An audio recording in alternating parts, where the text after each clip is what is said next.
வீடுகளில் விரிசலா நீர்க்கசிவா? உங்கள் கட்டடங்களில் ஏற்படும் அனைத்து பிரச்சனைகளுக்கும் நிரந்தர தீர்வை உத்தரவாதத்துடன் தருகிறது பில்டிங் டாக்டர்.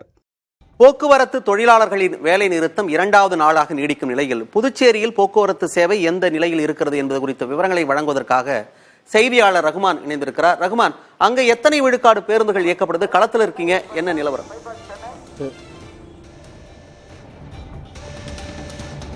மணிமாறன், புதுச்சேரியை பொறுத்தவரை தமிழக அரசு பேருந்து ஊழியர்கள் 2வது நாள் போராட்டத்தை ஒட்டி புதுச்சேரியில் இருக்கக்கூடிய பணிமனையில் அதாவது 50% மேற்பட்ட பேருந்துகள் இன்று காலை முதல் இயக்கப்பட்டு வருகின்றது.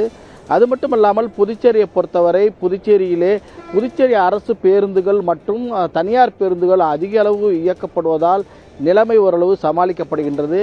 அது மட்டுமல்லாமல் அதாவது கடலூர், சிதம்பரம், மயிலாடுதுறை, காரைக்கால் உள்ளிட்ட மாவட்டங்களிலிருந்து சென்னைக்கு செல்லக்கூடிய பேருந்துகள், அரசு பேருந்துகள் மிக குறைவாக இருக்கின்ற காரணத்தினால் அங்கிருந்து தனியார் பேருந்துகளிலே புதுச்சேரிக்கு வரக்கூடிய பயணிகள் இங்கிருந்து முழுமையாக இயக்கப்படக்கூடிய சென்னைக்கு செல்லக்கூடிய தமிழக அரசு மற்றும் புதுச்சேரி அரசு பேருந்துகளிலே சென்னை செல்கின்றார்கள்.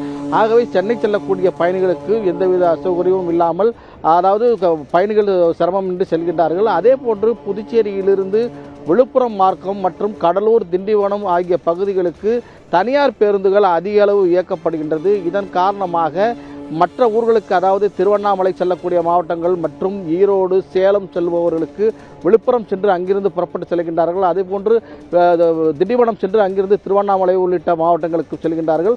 ஆகவே புதுச்சேரியில் இருந்து செல்லக்கூடியவர்களுக்கு சிரமம் இல்லை. இருந்த போதிலும் அதாவது சென்னையிலிருந்து புதுச்சேரி வருபவர்களுக்கு போதுமான பேருந்துகள் இல்லை என்று அங்கிருந்து வரக்கூடியவர்கள் தெரிவிக்கின்றார்கள்.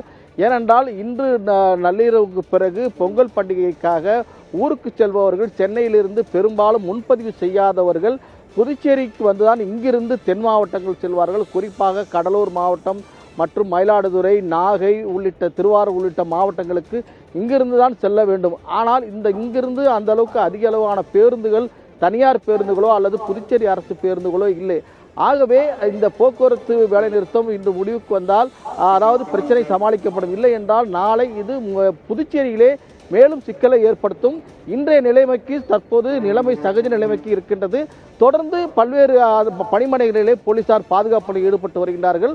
மேலும் போக்குவரத்தை படிப்படியாக இயக்குவதற்கான நடவடிக்கைகள். நாளைக்கும் ஒருவேளை போராட்டம் நீடித்தால் சிக்கல் ஏற்பட வாய்ப்பு இருக்குன்னு சொல்லியிருக்கேன். விவரங்களை கொடுத்தமைக்கு நன்றி ரகுமான். வீடுகளில் விரிசலா நீர்க்கசிவா? உங்கள் கட்டடங்களில் ஏற்படும் அனைத்து பிரச்சனைகளுக்கும் நிரந்தர தீர்வை உத்தரவாதத்துடன் தருகிறது பில்டிங் டாக்டர்.